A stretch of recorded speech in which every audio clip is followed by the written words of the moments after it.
Hello everyone, welcome to our channel. একটা কথা maybe সবাই শুনেছেন, যত ধনী মানুষ তার ফ্যামিলিতে তত বেশি সিক্রেট।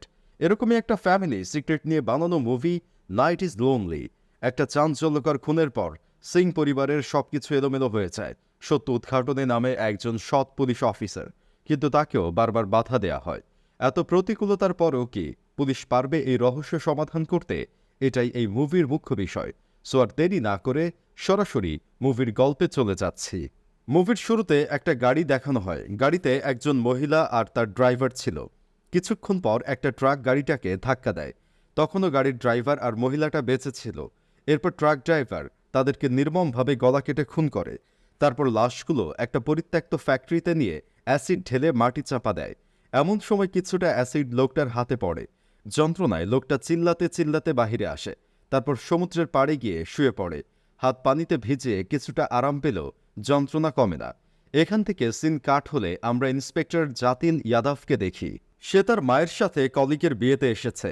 জাতিল এখনও বিয়ে করেনি। এই নিয়ে তার মায়ের চিন্তার শেষ নেই। জাতিলের মা কোথাও সুন্দরী মেয়ে দেখলেই নিজের ছেলের ছবি দেখায় আর বিয়ের প্রস্তাব দেয়। কিন্তু মেয়েদের জাতিলকে পছন্দ হয় না, একটু কালো গায়ের রং, একটু বুড়ো বুড়ো চেহারা, তাই তারা রিজেক্ট করে দেয়। মায়ের এসব কাজ কারবারে জাতিলকে বিব্রতকর অবস্থায় পড়া লাগে। সে রাগ হয়ে খাবার না খেয়ে বাসায় চলে আসে। ডিনার করার সময় এএসপি লালজি তাকে কল দেয়। শহরের খুব নামকরা একজন মানুষ খুন হয়েছে, তার নাম রাঘুবীর সিং। লালজি জাতিলকে কেসটা হ্যান্ডেল করতে বলে। রাঘুবীরের জয়েন্ট ফ্যামিলি, বাড়িতে অনেক মানুষ। রাঘুবীরের শ্যালক রমেশ জাতিলকে রিসিভ করে। রমেশ চুপচাপ স্বভাবের লোক, সে এখানে থাকে না, বিয়ের দাওয়াত পেয়ে এসেছে। আজকে রাঘুবীরের সেকেন্ড বিয়ে ছিল। জাতিলের সবার আগে দেখা হয় কারণের সাথে। কারণ রাঘুবীরের ছেলে, সে একটা বোর্ডিং স্কুল থেকে পড়ালেখা করে। রমেশ তার লোকাল গার্ডিয়ান, তবে ছেলেটা ড্রাগ অ্যাডিক্টেড। এরপর আসে কারণের বোন করুণা। করুণা প্রেগনেন্ট, একটু ভীতু স্বভাবের মহিলা। 2 তলায় সিঁড়িতে ভাঙা কাঁচ পড়েছিল। ওঠার সময় জাতিলের জুতায় কাঁচ ঢুকে যায়। শব্দ পেয়ে রাঘুবীরের বোন কামিলা ছুটে আসে। পিছে পিছে আসে তার মেয়ে বাসুধা। কামিলা চুন্নিকে ডেকে কাজ পরিষ্কার করতে বলে। চুন্নি এই বাড়িতে কাজ করে। সিঁড়িতে আরেকজনের সাথে আমাদের পরিচয় হয়, তার নাম বিক্রম, সম্পর্কে কামিলার ছেলে। লাশ সবার আগেই বিক্রমই দেখেছে। রাত 12:30টার দিকে লাশ খাটেই পড়েছিল। বিক্রম 11:30টার দিকে তার ফিয়ন্সিকে নামিয়ে বাসায় আসে। রাঘবীরকে তার বন্দুক দিয়েই খুন করা হয়েছে। খুনি গ্লাস ভেঙে বন্দুক নিয়ে তাকে গুলি করে মেরে ফেলল, কিন্তু বাড়ির কেউ কিছু শুনলই না। এটা কিভাবে হতে পারে? উত্তরটা দেয় রমেশ। বিয়ের সিজনে এখানে প্রচুর হৈহুল্লোড় হয়। বরযাত্রা যাবার সময় প্রচুর বাজি ফোটায়, ঢাকঢোল পিটায়। আজকে 12:30টার দিকেও এমন একটা বরযাত্রা গিয়েছিল। হয়তো সেই সুযোগটাই খুনি কাজে লাগিয়েছে। রাঘবীরের নতুন বউয়ের নাম রাধা, অল্প বয়সী একটা মেয়ে। রাঘবীর তাকে রক্ষিতা বানিয়ে রেখেছিল। এখন কি মনে করে যেন বিয়ে করেছে। তবে রাধা জাতিলের সাথে কোনো কথা বলে না। তাকে দেখে সে দরজা বন্ধ করে দেয়। ফ্যামিলিতে আরও একজন লোক আছে, করুণার হাজব্যান্ড রবি। রাঘবীরের বিয়েতে সবথেকে বেশি ক্ষতি হয়েছে তার, কারণ সম্পত্তি এখন নতুন মালকিন রাধার নামে চলে গিয়েছে। তাই সে রাধাকে বের করে দিতে চায়। রাধার রুমে যাবার সময় জাতিল তাকে ধাক্কা মারে। এতে লোকটা রেগে পাগল হয়ে যায়।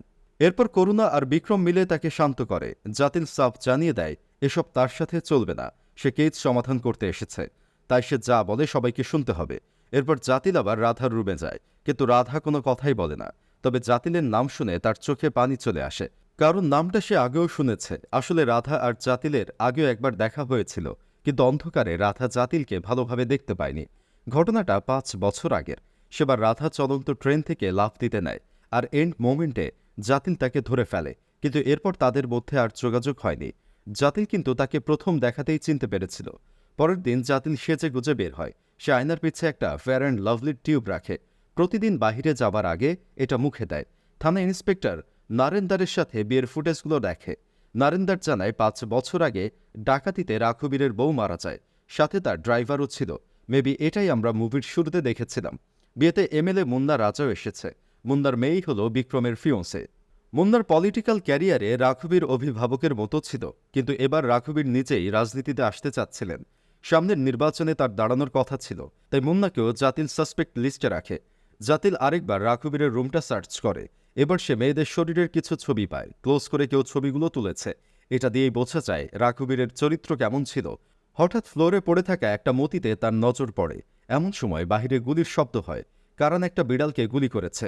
বিড়ালটা রাধার অনেক পছন্দের ছিল, তাই সে কারণের সাথে ঝগড়া বাঁধিয়ে দেয়। জাতিল কারণকে জোরে একটা চড় মারে, আর ব্যাস, রবির শরীরে আগুন ধরে যায়। সামান্য একটা পুলিশ অফিসার তার পরিবারের লোকের গায়ে হাত তুলেছে, এটা তো কোনোভাবেই সহ্য করা যায় না।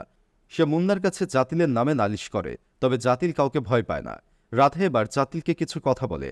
রাধার বাবা তাকে রাঘবীরের কাছে বিক্রি করে দিয়েছিল, তারপর থেকে সে এখানেই আছে। রাধার যাবার কোনো জায়গা ছিল না। 1-2 বার সে পালানোর চেষ্টা করেছে, কিন্তু লাভ হয়নি। পালিয়ে সে যাবেই বা কোথায়, তাই আবার এখানে ফিরে এসছে। সে জানায় রাঘবীরের সাথে কারো রিলেশন ভালো ছিল না, এখানের যে কেউ তাকে খুন করতে পারে। এরপর আমরা মুন্নাকে দেখি, সে জাতিলের সাথে দেখা করতে রাঘবীরের বাড়িতে এসেছে। মুন্না জাতিলকে ম্যানার ঠিক করতে বলে, কিন্তু জাতিল সত্যিই কাউকে ভয় পায় না। সে মুন্নাকেও তেমন পাত্তা দেয় না, সাফ বলে দেয় মেজাজ খারাপ হলে সে অনেক কিছুই করে বসতে পারে, আর সত্য যত ভেতরেই থাকুক না কেন সে বের করে আনবে। ময়নাতদন্ত বলছে খুন হয়েছে রাত 10টা থেকে 12টার ভেতর। প্রথমে গুলি করে মেরে ফেলা হয়েছে, এরপর বন্দুকের বাট দিয়ে মেরে মেরে মুখ ভেঙে দেওয়া হয়েছে। খুনির মনে যে অনেক ঘৃণা ছিল তা বোঝাই যাচ্ছে। জাতিল বিক্রমের কথার সাথে ঘটনার মিল পায় না। বিক্রম বলেছিল 11:30টায় রাঘবীরের সাথে তার কথা হয়েছে। সে নারেন্দারকে বিক্রমের কল লিস্ট চেক করতে বলে। আরেকদিকে মুন্না লালজির কাছে জাতিলের নামে বিচার দিয়েছে, তাই লালজি তাকে ডেকে বুঝিয়ে দেয় যে সে সবার সাথে যেন ভালো ব্যবহার করে। মুন্নাও মাথা নেড়ে বলে, জি স্যার, অবশ্যই করব। রাতে জাতিল বিক্রমের কল রেকর্ড পেয়ে যায়। সত্যি রাত 11:30টায় বিক্রমের সাথে রাঘবীরের কথা হয়েছে, তবে রাঘবীরের আরেকটা নাম্বার থেকে রাতের বেলা 10বারের বেশি কল এসেছে বিক্রমের কাছে। জাতিল ওই নাম্বারে একটা ফোন দেয়, আর ফোনটা রিসিভ করে রাধা। জাতিল বুঝে ফেলে এই দুইজনের মধ্যে অ্যাফেয়ার চলছে, তাই সে বিক্রমকে ধরে থানায় নিয়ে আসে। তবে তার হাতে সলিড কোনো এভিডেন্স নেই। রাঘবীর নিজের ছেলের থেকে বেশি সম্পত্তি বিক্রমকে দিয়েছে, এত কিছুর পরেও সে রাঘবীরকে কেন খুন করতে যাবে? শুধু একটা রাস্তার মেয়ের জন্য? কথাই তো দম আছে, তাই জাতিল আর কিছু বলতে পারে না। এরপর সে বিক্রমকে ছেড়ে দেয়। জাতিল বিয়ের ভিডিওগুলো আরেকবার প্লে করে। এবার দেখা যায় চুন্নি হারিকেন নিয়ে উপরে যাচ্ছে। এরপর জাতিল চুন্নির ঘরে যায়। সে তার দাদির সাথে এখানে থাকে। এখান থেকে মুভিতে টুইস্ট রিভিল হওয়া শুরু হয়। লাশ সবার আগে চুন্নি দেখেছে, কিন্তু ভয়ে সে কাউকে কিছু বলেনি। নামার সময় তার হাত থেকে হারিকেন পড়ে ভেঙে যায়। জাতিল জিজ্ঞেস করে সেখানে আর কেউ ছিল কিনা। চুন্নি এই প্রশ্নের উত্তর দেয় না। আসলে চুন্নি তাদেরকে অনেক ভয় পায়। এই মানুষগুলো তার বাবাকেও গুম করে ফেলেছে। এখনও সে তার বাবার লাশ পায়নি। তার দাদি থানায় ঘুরতে ঘুরতে পাগল হয়ে গিয়েছে। চুন্নির বাবার নাম রামদিল। জাতিল পুরনো ফাইল থেকে কেসটা খুঁজে বের করে। সেদিন চুন্নির সাথে রামদিনের কথা হয়েছিল। রামদিন তাকে বলেছিল বাড়ি আসতে আর 2 ঘন্টা লাগবে। এরপর জাতিল ওই থানায় যোগাযোগ করে যেখানে কেসটা ফাইল হয়েছিল। আরেকদিকে মুন্না আবার লালজির কাছে বিচার দিয়েছে। জাতিল তার মেয়ের হবু জামাইকে ধরে নিয়ে গিয়েছে। এত বড় সাহস তার! লালজি তাকে মুন্নার কাছে মাপ চাইতে বলে, তবে জাতিলের এসব নিয়ে মাথা ব্যথা নেই। সে থানায় গিয়ে গাড়িটা তল্লাশি করে, তারপর পাশের একটা চামড়ার ফ্যাক্টরিতে যায়। সেখানের একজন লোক বলে ফ্যাক্টরির মালিক এমএলএ, সে এখানে কখনো আসে না, এটা দেখাশোনা করে একজন কসাই। তার থেকে ঠিকানা নিয়ে জাতিল কসাইয়ের দোকানে যায়। এই লোকটাই হলো সেই লোকটা যে রাঘবীরের ওয়াইফ আর ড্রাইভারকে মেরেছে। জাতিল বুঝে ফেলে খুনের পেছনে মুন্নার হাত আছে। এরপর সে মুন্নার বাড়িতে যায়, কিন্তু সে সরি বলে না, উল্টো তাকে ইনডিরেক্টলি হুমকি দিয়ে আসে। সেখান থেকে আসে রাঘবীরের বাড়িতে। সবার আগে সে করুণার স্টেটমেন্ট নেয়। তার কথায় জানা যায় রাঘবীরের স্বভাব ভালো ছিল না, প্রায় সে বাড়িতে মেয়ে নিয়ে আসত। তার মায়ের মারা যাবার পর রাঘবীর রাধাকে নিয়ে এসেছে, তবে কেউ কিছু বলার সাহস পেত না, আর সবাই এই বাড়িতে থাকেও না। বিয়ের জন্যই সবাই একসাথে হয়েছে। কারণ আর বাসুধা বোর্ডিং স্কুলে পড়াশোনা করে। বিক্রমও বাহিরে বাহিরেই থাকে। কামিলাও এখানে সবসময় থাকে না। কামিলা আর বাসুধা তেমন কিছুই বলে না। কি একটা কথা শুনে বাসুধা হেসে দেয়। রাঘবীরের মারা যাবার দুঃখ নেই কারো, সবাই বেশ সুখে আছে। রাতের বেলা কসাইটা চুন্নির ঘরে উকি মারে। এমন সময় চুন্নির দাদি সেখানে আসলে শয়তানটা কেটে পড়ে, কিন্তু শয়তান তার কাজটা করেই যায়। পরদিন তারা চুন্নির লাশ পায়। গতরাতে কেউ তাকে গলা টিপে খুন করেছে। নারেন্দার মনে করে এসবের পেছনে রাধার হাত আছে। এটা শুনে জাতিলের মেজাজ খারাপ হয়ে যায়, আর সে নারেন্দারের গায়ে হাত তুলে বসে। এরপর লালজি দুইজনকে অফিসে ডাকে। জাতিল বলে সে প্রতিটা জিনিসের হিসেব নিবে। একটা বাচ্চাকে খুন করেছে ওরা, এত সহজে সে কাউকে ছাড়বে না। সে চলে যাবার পর লালজি একজনকে কল দেয়। ঠিক তার কিছুক্ষণ পর কয়েকটা গুন্ডা জাতিলের উপর গুলি করে। জাতিলের পায়ে গুলি লাগে, কিন্তু লাকিলি সে সেখান থেকে পালিয়ে যায়। তখন সে আরেকটা খবর জানতে পারে, রাধার নামে এফআইআর হচ্ছে, তাকে পুলিশ ধরে নিয়ে যাবে। সে দ্রুত খবরটা রাধাকে জানায়। রাধাও ব্যাগ গুছিয়ে রেডি থাকে। এরপর দুইজন মিলে সেখান থেকে পালিয়ে যায়। পালিয়ে একটা ট্রেনে উঠে বসে। কসাইটা ট্রেনে জাতিলের ওপর অ্যাটাক করে। এমন সময় রাধা তার পিঠে ছুরি বসিয়ে দেয়। তারপর জাতিল তাকে ধাক্কা মেরে ট্রেন থেকে ফেলে দেয়। রাধা জাতিলকে নিয়ে রাঘবীরের একটা বাড়িতে আসে। এই বাড়ি পরিবারের অন্যরা ছিলেন না। রাঘবীর প্রায় মেয়ে নিয়ে এখানে আসতো। বাড়ির লোকদের মধ্যে কারণ শুধু একবার এসেছিল। আরেকদিকে চুন্নির ময়নাতদন্তের রিপোর্ট এসেছে। তার নখে খুনির চামড়া পাওয়া গিয়েছে। এটা বলতে নারেন্দার লালজির রুমে যায়। গিয়ে দেখে রুম থেকে কসাই, মুন্না আর লালজি বের হচ্ছে। কসাইয়ের হাতে নখের দাগও দেখতে পায় সে। এরপর সে চুন্নিদের ঘরে যায়। চুন্নির দাদির অবস্থা এখন আরও খারাপ। প্রথমে নিজের ছেলে আর এখন নাতনি। তিনি শোকে যেন পাথর হয়ে গিয়েছেন। নারেন্দার তাকে কসাইয়ের ছবি দেখে জিজ্ঞেস করে তাকে কখনো এখানে দেখেছে কিনা। চুন্নির দাদি কিছুই বলে না। তবে এটারও একটা কারণ আছে, একটু পরেই আমরা জানতে পারব। জাতিল রাধার ব্যাগ চেক করে। সেখানে সে একটা লাল ওড়না পায়, যেটাতে একটা মতি কম আছে। ওই মতিটাই সে রাঘবীরের রুমে পেয়েছিল। এরপর সে রাধাকে সত্যি বলতে চাপ দেয়। অ্যান্ড এখানে অ্যানাদার টুইস্ট রিভিল হয়। রাধার সাথে বিক্রমের ভালোই প্রেম চলছিল। বিক্রম তাকে কথা দেয় সে তাকে বিয়ে করবে। তবে এগুলো সবই সস্তা আশা ছিল। সহজভাবে বললে এসব আশা দেখিয়ে বিক্রম রাধার শরীর ভোগ করত। নিজের বিয়ের দিন রাধা জানতে পারে মুন্নার মেয়ের সাথে বিক্রমের বিয়ে হবে। তখন রাধা বারবার বিক্রমকে কল দেয়, কিন্তু বিক্রম ফিয়ন্সির সাথে ছিল বলে রিসিভ করে না। ফিয়ন্সিকে নামিয়ে দেওয়ার পর সে রাধার কল পিক করে। রাধা বলে সে রাঘবীরকে সব বলে দিবে, কিভাবে বিক্রম তার শরীর মিথ্যে আশা দেখিয়ে ভোগ করেছে। এটা শুনে বিক্রম ভয় পেয়ে যায়। সে বাড়িতে এসে কারেন্টের লাইন বন্ধ করে দেয়। এতে পুরো বাসা অন্ধকার হয়ে যায়। তারপর সে রাঘবীরের রুমের বাইরে রাধাকে ধরে ফেলে, কিন্তু রাধা জোর করে রাঘবীরের রুমে ঢুকে। তার সাথে বিক্রমও রুমের ভেতরে যায়। এর 1 সেকেন্ড পরে চুন্নি হারিকেন নিয়ে রুমে আসে। তখন তারা রাঘবীরের লাশ দেখতে পায়। সো রাঘবীরের লাশ আসলে 3 জন একসাথেই দেখেছে। এরপর বিক্রম সবাইকে রুম থেকে বের করে দেয়। চুন্নি নামার সময় দেখে রামেশ উপরে যাচ্ছে, তাই সে ইচ্ছে করে হারিকেনটা ফেলে দেয়। সো এটাই ছিল সেদিনের মূল ঘটনা। মানে রাধা যতটুকু দেখেছে তার সাপেক্ষে এটাই মেইন ঘটনা। এমন সময় জাতিলের কাছে নারেন্দারের কল আসে। নারেন্দার বলে জাতিলি ঠিক বলেছিল, চুন্নির খুনের পেছনে মুন্নার লোকেদের হাত আছে। জাতিল রাধাকে পুলিশের হাতে দিয়ে রামেশের বাড়িতে যায়। সেখানে কিছুক্ষণ কথা বলে সোজা চলে আসে রাঘবীরের সেকেন্ড বাড়িতে। সেখানকার কেয়ারটেকার জানায় প্রায় রাঘবীর এখানে মেয়েদেরকে নিয়ে আসত, তবে সে কারো নাম জানে না। রাঘবীরের বেডরুমে জাতিল অনেকগুলো অ্যাডাল্ট ম্যাগাজিন দেখতে পায়। সেখানে একটা ক্যামেরাও ছিল। এই ক্যামেরা দিয়ে সে মেয়েদের ছবি তুলত। জাতিল ওয়াশরুমে হাত মুখ ধয়, তারপর অভ্যাসের বসে আয়নার পিছনে হাত দেয়। সেখানে সে একটা স্কুলের হাউস প্রিফেক্টের ব্যাচ পায়। খোঁজ নিতে সে ওই স্কুলে যায়। সেখানে প্রিফেক্ট লিস্টে একটা নাম মিসিং। 2013-14 সালের প্রিফেক্টের নাম নেই সেখানে, মানে আজ থেকে 5 বছর আগের। আর লিস্টে বাকি নামগুলো মেয়েদের, মানে মেয়েদের হাউসের প্রিফেক্ট। অবশ্যই কোনো মেয়েই হবে। জাতিলের সামনে আস্তে আস্তে সব পরিষ্কার হচ্ছে। সে আরেকবার বিয়ের ভিডিওটা দেখে, অ্যান্ড সে খুনিকে পেয়ে যায়। তবে সে সাথে সাথে কোনো স্টেপ নেয় না। অ্যান্ড আপনাদের হাতেও সময় আছে, তাড়াতাড়ি কমেন্টে বলুন কে হতে পারে খুনি। জাতিল জানতে পারে আজকে রাধাকে অন্য থানায় নেওয়া হবে, কিন্তু এসব জাস্ট রাধাকে মেরে ফেলার বাহানা। পুলিশ রাধাকে নিয়ে একটা নির্জন স্থানে আসে। তবে জাতিল আর নারেন্দার আগে থেকেই রেডি ছিল। এই কারণে রাধা বেঁচে যায়, আর ওই অমানুষ কসাই সেখান থেকে পালায়। কিন্তু আজকে পালিয়ে বাঁচার জায়গা নেই। চুন্নির দাদি তার গায়ে কেরোসিন ঢেলে আগুন ধরিয়ে দেয়। এই দিনের জন্য সে কতই না অপেক্ষা করেছে।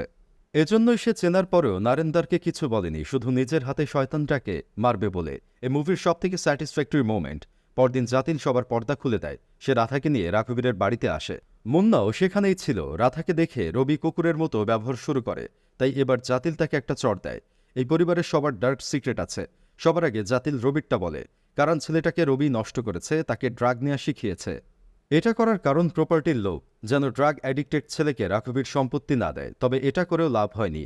রাঘবীর বেশি প্রপার্টি দিয়েছে বিক্রমকে। বিক্রমের ডার্ক সিক্রেট ছিল রাধা। রাধাকে বিয়ের আশা দেখিয়ে সে ভোগ করেছে। এবার আসা যাক রাঘবীরের খুনের ব্যাপারে। রাঘবীরকে খুন করেছে বাসুধা। এটার কারণ জানতে আমাদের 5 বছর আগের খুনটা দেখতে হবে। রাঘবীরের স্ত্রী তার নারী সঙ্গের কথা জেনে ফেলেছিল। সে জানতে পারে রাঘবীর মেয়েদের নিয়ে অন্য একটা বাড়িতে রাত কাটায়। জিনিসটা দেখার জন্য সে ওই রাতে রাঘবীরের বাড়িতে যায়। গিয়ে দেখে রাঘবীর নিজের ভাগ্নি বাসুধার সাথে অন্তরঙ্গ সময় কাটাচ্ছে।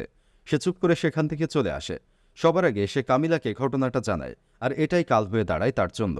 রাঘবীরের স্ত্রীকে খুন করতে রাঘবীর বলেনি, বলেছে কামিলা।